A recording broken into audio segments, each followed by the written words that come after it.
Please join me in welcoming Vail Horton.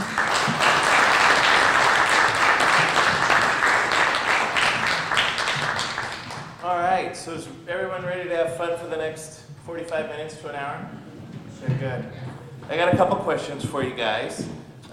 First question is, did any of you come to the speech with Dan Freese a couple weeks ago? Okay, good. So at the end, if you could let me know which one was better, him or I. How many of you have a disability? Okay, all right. How many of you want to be better people in general? Oh, good. All right. Came to the right place. And then how many of you are 100% proud of yourself? Okay, it's a problem. There's a healthy ego, there's not a healthy ego. But when people ask me if I'm proud of myself, I'm the first one to throw up this ugly-looking hand and say, yes! Today we are going to learn a lot about disability. And then we're also going to have an inspirational 30 minutes. Now, I speak all over the world, and my wife always says that when people first meet me, they're wondering where the tubes are in my body. Normally, I talk to high school students who ask me how do I go to the bathroom, and so I can handle any question. When I was born just like this, and I was adopted at birth. My parents didn't want me. And that's actually pretty normal. So if you go back to a lot of historical times, people who were born with disabilities, in the early days, it was considered like a curse. It was considered a spirituality of, you must have done something wrong for you to have given birth to a disabled child. Look at how far society has evolved as it relates to children being born with disabilities. It's evolved quite a bit from a curse, right? And instead of being an I'm so sorry baby, the benefit of being adopted was I was a celebrated story. So a young couple in their mid-20s adopts this baby boy without legs and funny looking arms. Well, that's a cool story, right? And one of the things that we want to accomplish here today is to change the dynamic of in which you think of people with disabilities. Not only people with disabilities, but we want to change the way you think of people in general.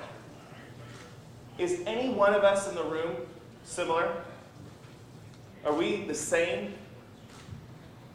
Other than blue jeans, there's probably nothing else about us that's the same, right? But a lot of people are wearing blue jeans. I want to change the way you think of disabilities and change the way you think of others today by sharing a lot of the stories about my life. When I was born, I was adopted, so I was a part of the state. And at that time, a 3-inch file was created. That 3-inch file consisted of a lot of forecasting of what my life was going to be like. But nowhere in that file did it say, this guy is going to start a for-profit company, a non-profit company, that his first job was going to be at 10 years old, that he's going to get married, he's going to have 4 kids and 2 pugs. A lot of that file said he's going to need 24-hour care for the rest of his life, that he's going to need a special school, that he won't be able to feed himself. We need to shift away from judging the book based on the cover, which I know is a total cliche, but we need to acknowledge people for who they are and what they can do. Each and every one of you that's listening to me right now can accomplish so much more than what you're accomplishing now. But for whatever reason, for those of you that heard the message earlier this month, handicraft gets in the way of understanding that potential and unlocking that potential. I've proved a lot of people wrong throughout my life, and I think a lot of it has to do with my mom and my upbringing. One of the first times I remember my mom teaching me an incredibly valuable story was when I was just a little kid and we were at home, and I don't know where you guys store the cereal in your home, but where we store the cereal in our home was in that shelving that's just underneath the ceiling. You know what I'm talking about? Okay, and then why they have a kid without legs did we store it at the top shelf of that particular drawer? But we did. And I remember asking my mom one day, Mom, can you get down the box of cereal for me? And she said, no, you can get it down yourself. If any of you were in the room with her, what would you be thinking about her? That she's mean and evil, right? No, don't think that.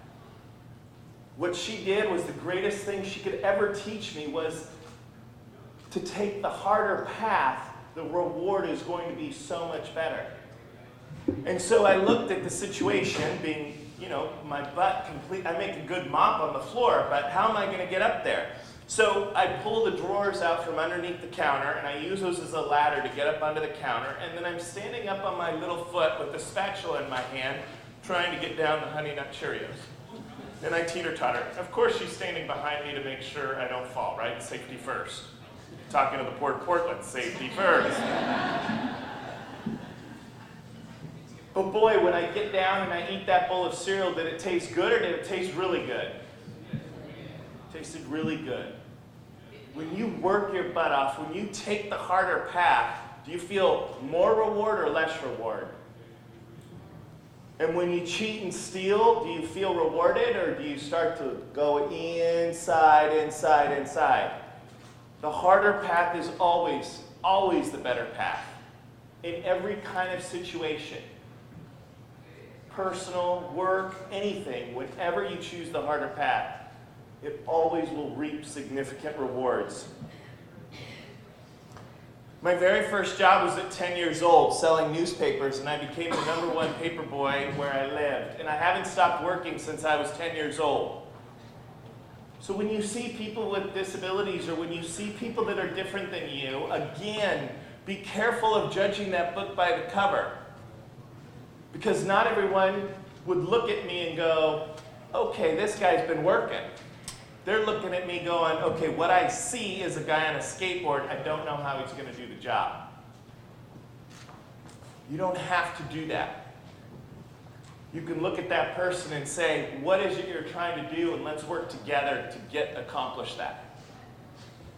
Have any of you have ever moved from one city to the next city? Was it easy or was it hard? For me, it was really hard. But it was another great learning experience that I want to share with you guys. When I went away to college for the first time, I'm walking around school and everyone is freaking out. Do I open the door for him? Do I talk to him? Do I invite him out for a beer? Do I fart in his face? Do I push him down? Do I wrestle with him? And the answer to all those questions is yes, you can. What I didn't know about the first time I moved was that I had to train people on how to treat me. Don't be afraid to train people on how to treat you. And we have to train society on how we want to be treated. If you don't like how your boss is treating you or you don't like how your coworker's treating you, don't blame them. Whether they're right or wrong, don't blame them. What you can do is train them on how you want to be treated. Does that make sense? Who in the room has a disability?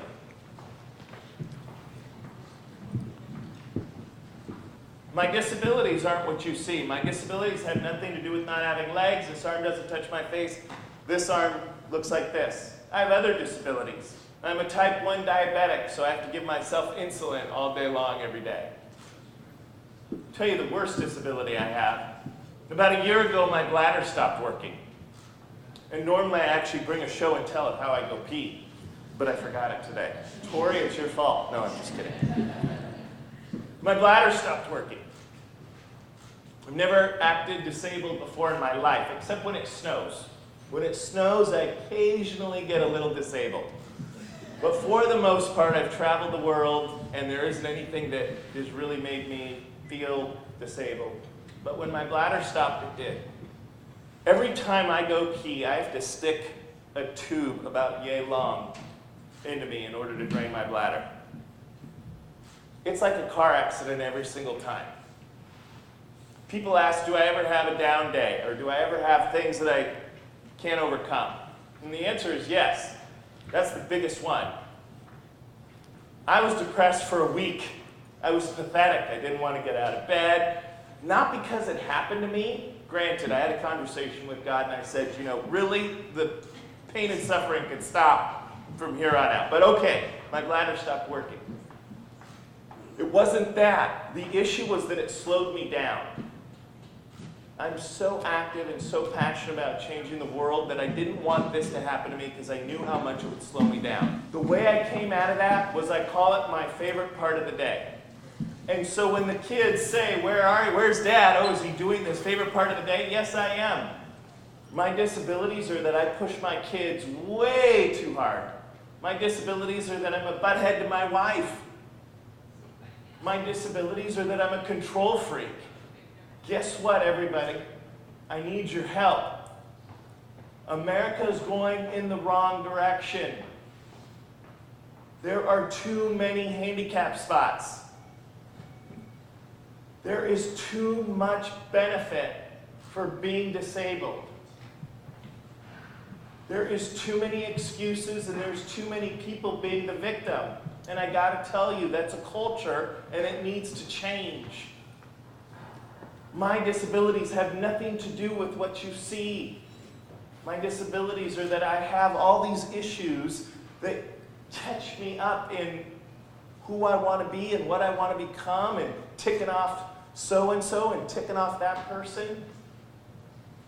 You can get to common ground with everybody when you realize that you all have a disability. I don't have to get an amen, but can I at least get a raised hand? How many of you have a disability? How many of you procrastinate?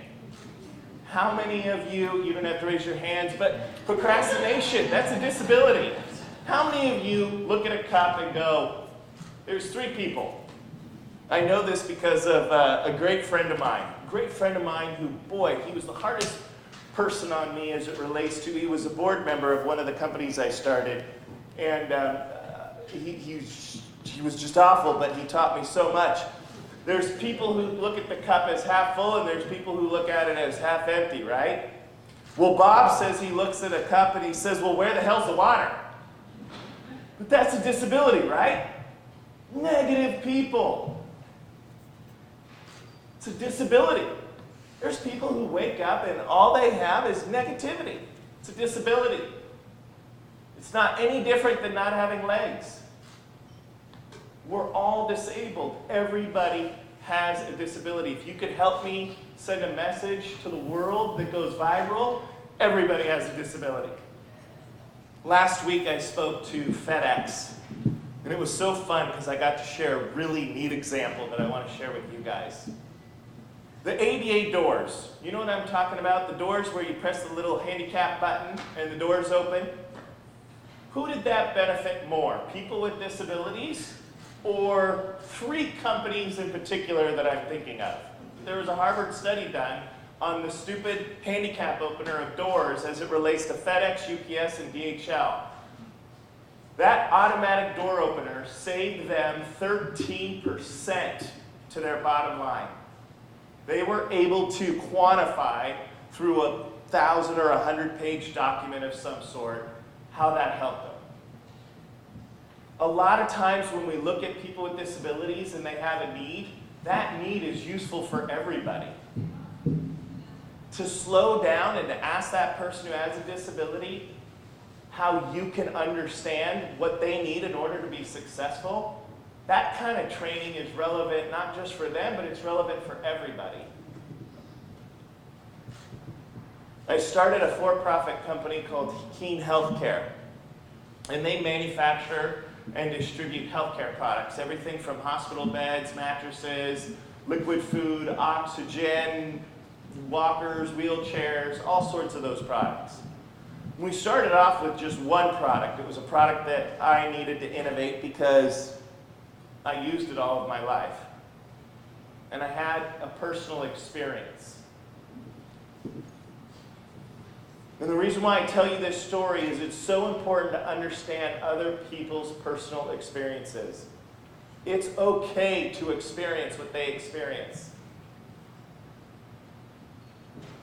There's so much wisdom that comes out of it. When customers will say, we want you to sell this product, we either decide, are we going to manufacture it ourselves or are we going to ask someone else to manufacture it? And if we're going to ask someone else to manufacture it, who out there is manufacturing the best? And let's do that. I'm going to get real personal with you. Our customers wanted to get into the adult diaper business. I have some bad news for everybody. If you don't think you're disabled today, it's coming. We come into this world in diapers. We leave this world in diapers. I'm about to be your best friend because I can share with you the best adult diaper on the market. And how do I know it? I literally bought all the competitors out there, and I wore them, and I pooped in them, and I peed in them. Now that's an extreme circumstance. But I'll never forget meeting with someone who told me one of their most valuable lessons was their best friend who was blind, and how they took the time to be blind. He said, you will get so much wisdom out of it. And he was right. I practice it. He said, what I want you to do, Vail, is I want you to wake up in the morning and not turn on the lights and not open your eyes. And see how long through your day you can go. I'll tell you, I can't get out of my bedroom. I've got to open my eyes. But I will tell you, I can get out of bed, I can go to the bathroom, I can go in the shower, I can brush my teeth, I could barely comb my hair, I could put on my clothes. But I have so much experience now where I can actually relate and laugh and cry and hang out with someone who's blind and say, what's your problem? Quit being blind. I can be real with those people because I experienced it. For those of you that know people in the workforce that are hard of hearing, some of you probably stick earplugs in your ears because you work at the airport. You probably understand what it's like. How many of you have had a parent that's passed? And when you were going through that and you were talking to people, who would you prefer to talk to? People who experience the same thing? I didn't realize what it was like to lose a parent. I had lost relatives, but boy, when you lose a parent, that's a different ballgame, right? Experience what other people experience. The wisdom that comes out of that is phenomenal. I started a nonprofit called Insight, and that's why I work full-time now. I gave myself the title of Director of Results.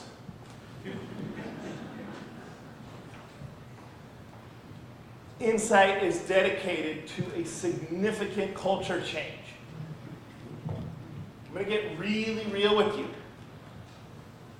A couple months ago, I think it was 6 months ago, I was invited to speak to an HR convention in Mandalay Bay.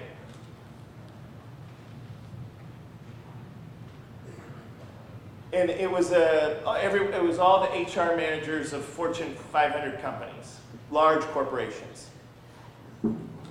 And I was a little nervous, but again, I love myself 100%. I don't care about the mistakes I make. I care about them because I want to learn from them. But I have enough self-esteem to where I don't care if it offends one or two people. If it offends more than that, okay, I care. I got up on stage as the keynote, and I started it off. Imagine 800 HR managers of Fortune 500 companies, where a very hot topic is diversity and inclusion, and working with people with disabilities, and working with people who are different than everybody else. I got up, and my opening remarks were something along the lines of, I am bummed out. I am no longer the minority. I'm a white guy on a skateboard without legs, and people either want me to change my sex or change the color of me.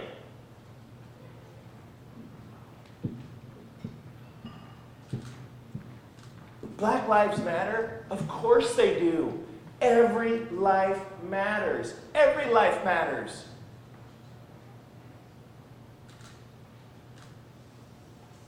Your label is not the circumstances of you. Your label is your name.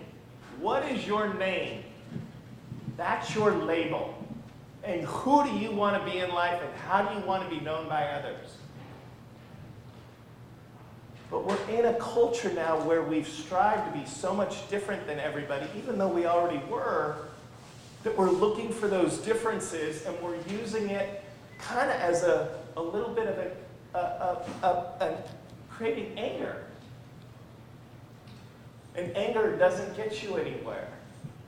You get more from honey than you do from fighting. Anyone's married?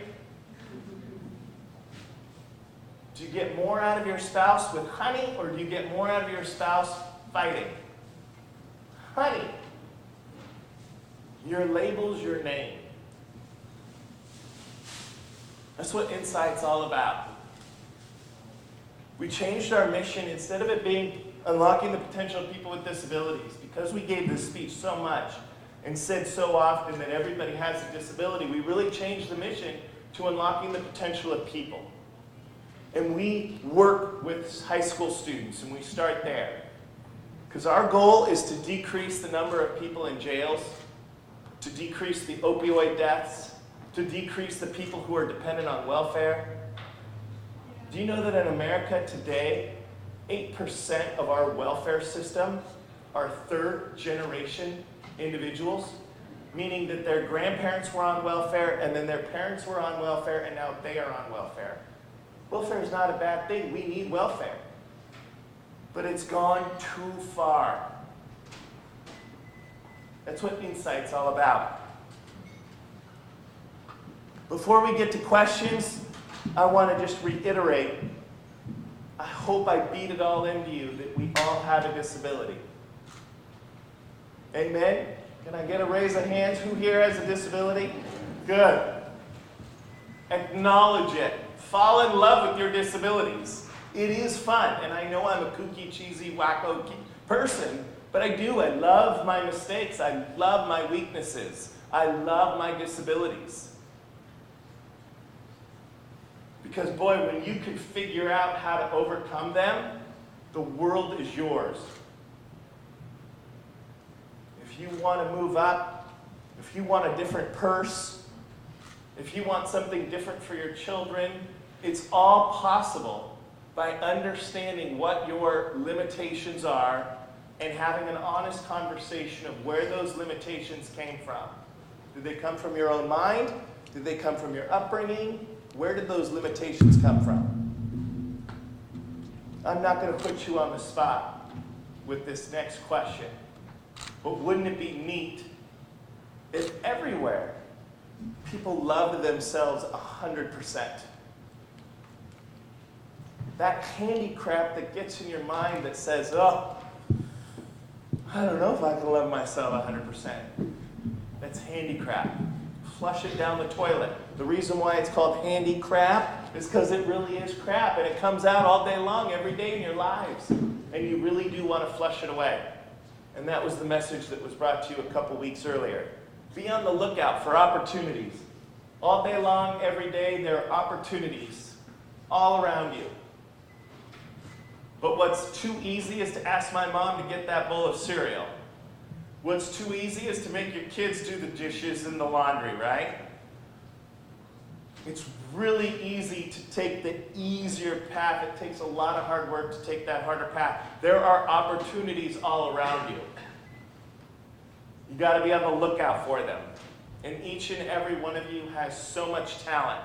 The hardest thing a company can do is find great talent.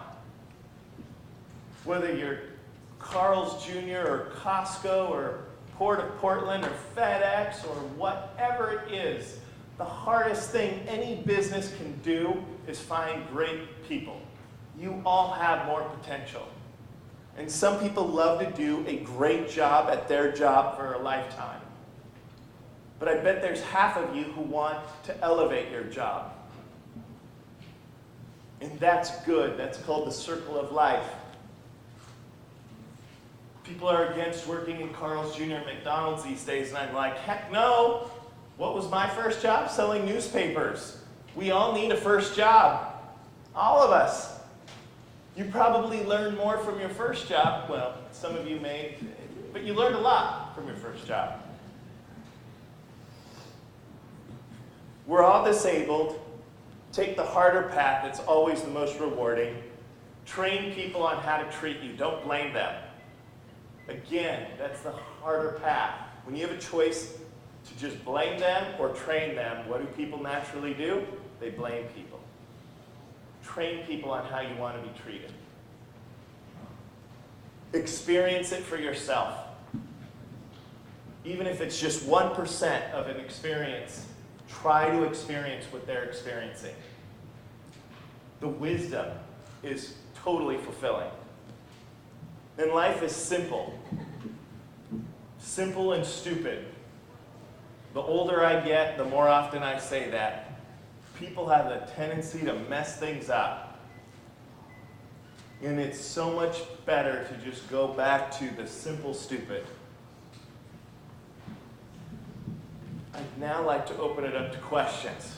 So I'm just wondering what kind of creative ways you do your weightlifting. I don't know. I just attach and move or whatever to do whatever it is I need to do to work out. The best exercise workout needs to be in aquatics. The problem with weights and working out and all that is that you've got science on your hands. And so the best workout is in the pool. And so for me, swimming's the best, but it's the best for everybody. So a revolutionary, people 100 years from now, they'll be working out in a gravity-less environment, sort of either in outer space or in a pool, but yet they'll be lifting, 1,000 pounds. The key is, the best exercise you could do is to take 2 cans out of your whatever you want to call it, and to go on a walk or to go whatever. You don't have to, do 10. You have to work out for an hour. That's when your muscles really benefit. More questions? I chased away the whole top row. Before you guys leave, will one of you ask a question? I'm putting you on the spot. People can't see your disability. How do you train them how to treat you? I have met a lot of transgender individuals. It was a big moment for them to choose that for themselves. And their identity is wrapped up in that. So they're walking around with a tremendous amount of sensitivity to it. The way I start to break that down a little bit in my role, in what I do professionally, and I'm going to relate it to you guys. Airports. How many of you wish there was a private bathroom at every airport? Oh, come on. How many of you wish you could go to the family private bathroom every time? It's nicer, right? It's quiet. There's no poop and pee all over the place, right? It's great. What I help people to understand is, do you really need a bathroom that's labeled transgender, or do you need a bathroom that's private and you're alone in that bathroom and you get to just be you? And they said, you just get to be me. And I said, yes, that's right. It's new for people to understand transgender. It was new for me to train people on how to treat me with disabilities. Because they want to come up and say, do you have tubes in you? Can you make love? How do you have these kids? What the hell's going on with you? That's a natural reaction for society. And so what I do when people have an indivisible disability and they want to be treated, number one, I educate them on it. How did you learn about your biological parents? Did that have an impact on you? How did I know I was adopted? I knew that I was adopted because my parents always said they found me in the banana section at the grocery store. I was 19 years old and I was going home, I think, for dinner. And my mom was cleaning out the garage. And she sort of met me at the car and kind of schlepped a big file, that 3-inch file I was talking about, and kind of just schlepped it at me and said, here you go. I guess I was the right age and she was cleaning out the garage. But I didn't open it then. I went and had dinner and took it home wherever I was living, and I don't even think I opened it right away. I think I waited until the weekend and I read through the file. And in one part of the file, the biological last name was not crossed out. So I knew their last name. And I knew that I was half Mexican. I knew that that whatever, heart disease runs in the family. I don't remember, but I think that's true. I knew all the genetic information.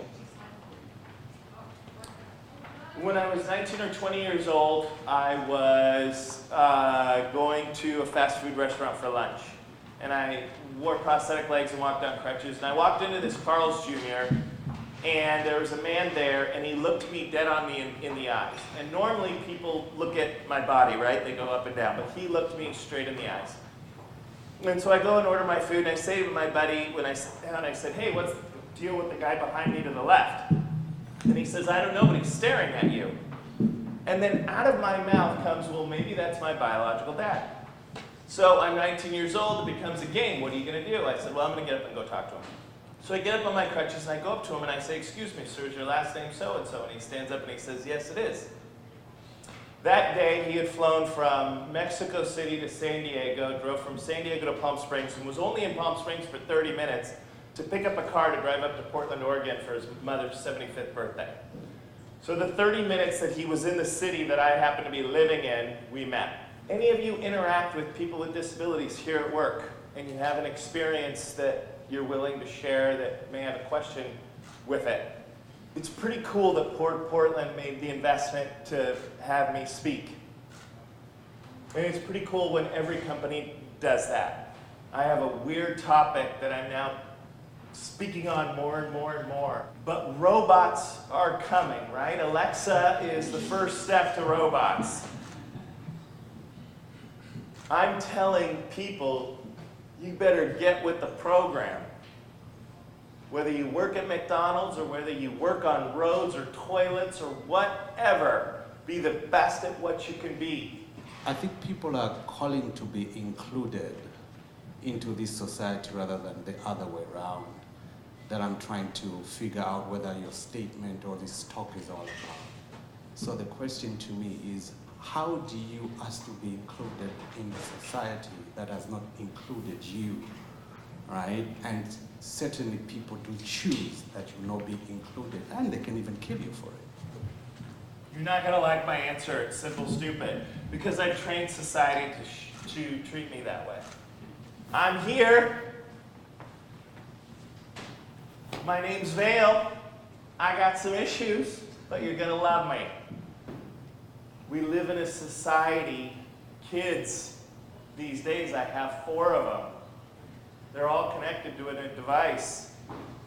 And being included is now how many likes you get, rather than who you are and what you did for someone. So the way you get included is by being the best you could be. And people aren't going to like you. There were people that I probably might have offended. It wasn't intentional, but it was on accident. Allow people to make mistakes. It's so funny, driving. I'm not the best driver. I make mistakes. But in every driving mistake I make, unlike my wife, no, I'm just kidding. I'm putting that away. Unlike my wife, my mistakes are not intentional. So when I cut someone off, I'm like rolling down the window saying, sorry, thank you. But that person's giving me the double bird, right? Allow people to make mistakes. Love people for their mistakes. Love people for their differences. Men don't want to be bald. Good Lord, I don't have legs, I don't have arms, my bladder doesn't work, and geez, I have no hair. Who cares? It's funny, I have a biological brother who does implants because he doesn't want to look like this. One last question. Don't you think that labeling and categorizing is causing us more harm than if we were just to, as you said, just look at each other for who we are and just be kind and love one another? Yep. I'm writing a book that's got labels with the no on it. I'm not a fan of labels. I grew up in Southern California. Every family giving birth to a child in Southern California, I'm exaggerating it, but I'm making a point clear. Every family in Southern California, every child being born has a disability. And probably only listen to half of what I'm about to say. My sister has a child who's 1 and 2 months, and the child's drooling too much.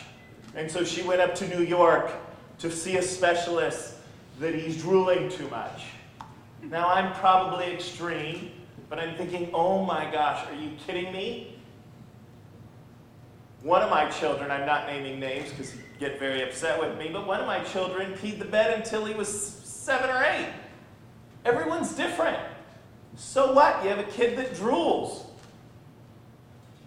We're taking life so seriously, and information is coming at us so fast that we're losing this human connection. And robots are taking over the world, but we ourselves are becoming robots. But I'm anti the label. Don't call the handicap spot a handicap spot. Call it a spot that's close. Some marketing person could come up with a name for it. I don't have a handicap placard. When I'm sitting in my car in a handicap spot, people don't know that I'm disabled. I can't tell you how many people angrily bang on my door and window and say, you're not disabled. And I open the door and I say, oh, you're right, I'm not disabled. And I'm going to be really honest with you, the reason why I park in handicap spots is because I'm fat and lazy. Oh, and I forgot to tell you, that's one of my biggest disabilities. I eat to feel good, and that's why I'm fat. That's one of my disabilities. I eat to feel good. Should we wrap it up? One last question. Thank you guys for coming. Thank you.